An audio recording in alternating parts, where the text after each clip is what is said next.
Ya, sahabat taniku, di hari ini Pak Tuah ingin memberikan informasi kepada Anda mengenai tentang keadaan kebun Pak Tuah yang tanggal 20 Januari mengalami kebanjiran yang sangat parah. Seperti inilah kondisinya, Anda bisa lihat sendiri tanaman terong Pak Tuah telah mati. Kemudian tanaman jeruk yang kita budidayakan kemarin juga mengalami masalah, sehingga kita lakukan pemindahan. Jadi di pagi hari ini Pak Tuah ingin memberikan kepada Anda sebuah informasi terkhusus, yakni informasi mengenai tentang tanaman jeruk yang kita pindahkan. Dengan sebuah acuan pertanyaan, bagaimana keadaan jeruk yang kita pindahkan itu? Apakah itu solusi terbaik atau malah itu hanya membuang-buang waktu saja? Ya, sahabat tani, kita lanjut ke tanaman jeruk yang kita pindahkan. Ya, sahabat tani, seperti inilah tanaman jeruk yang telah kita lakukan pemindahan kemarin. Yang terkena dampak banjir, Anda bisa menonton di video yang ini ketika kami melakukan pemindahan. Alhamdulillah, setelah kita lakukan pemindahan, tanaman kita tidak mengalami stres. Dan ini sangat nampak sekali bahwa tanaman ini tidak terdampak sedikit pun atau tidak terdampak stres ketika kita lakukan pencabutan. Ini terlihat dari daun yang masih hijau royo-royo, ditambah lagi pucuknya pun tidak mengalami kematian. Namun, pucuk yang ada mengalami penggulungan. Ini adalah dampak dari aktivitas hama, yakni biasanya adalah hama trip, bisa juga diakibatkan oleh tungau. Dan ini juga bisa dimungkinkan diakibatkan oleh kekurangan asupan nutrisi yang ada. Karena ketika kita melakukan pemindahan dari lahan ke tempat yang kita taruh di sini, tanaman ini mengalami kerusakan di bagian akar. Karena sangat mungkin banyak sekali akar-akar yang terputus akibat kita pindahkan. Ya, sahabat tani, di video ini Pak Tuah ingin memberikan beberapa treatment atau informasi kepada Anda.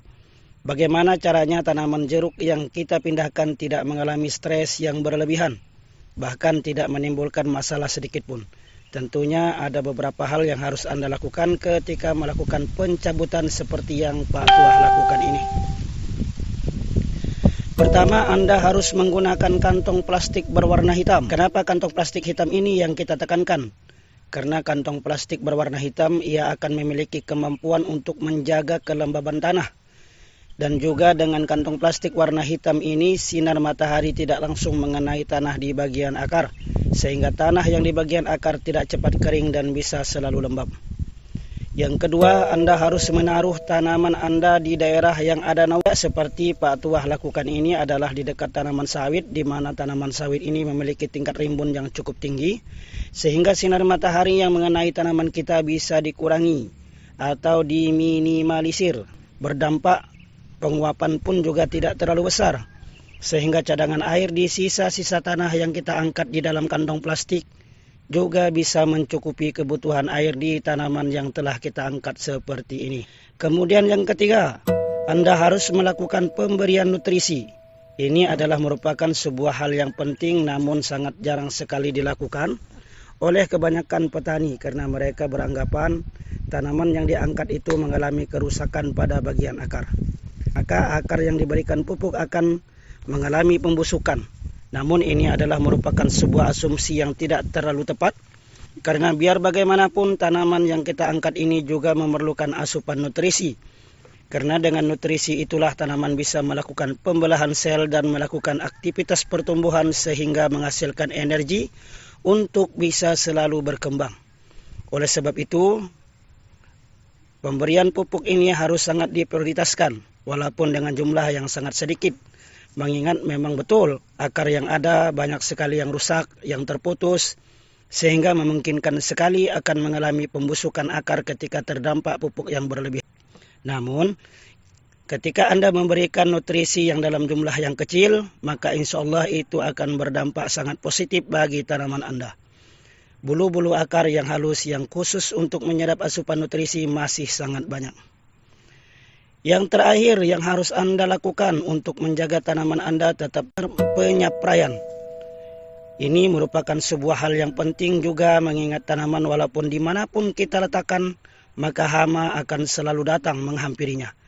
Di sini sudah dapat kita buktikan bahwa ada ulat yang melakukan aktivitas mencari rezeki. Namun ini harus kita kendalikan karena daun-daun tanaman kita akan rusak jika dibiarkan. Bahkan bisa habis, sahabatku. Dan juga kita jangan terlalu marah ketika tanaman kita dimakan ulat seperti ini, karena ini adalah merupakan sebuah bentuk atau bukti bahwa tanaman kita memang dalam keadaan baik, sehingga tanaman ini masih bisa dikonsumsi oleh ulat. Ini juga membuktikan sebuah tanda bahwa tanaman kita baik-baik saja. Ya, sahabat taniku, dari uraian yang tadi telah kita sampaikan, mudah-mudahan ini memberikan sebuah pengalaman yang baru, informasi yang baru kepada Anda, bagi sahabat-sahabat tani pemula khususnya, dan mudah-mudahan bisa bermanfaat, bisa mendatangkan keberkahan bagi kita bersama. Oke sahabat tani, selamat beraktivitas dan semoga jayalah selalu. Wassalamualaikum warahmatullahi wabarakatuh.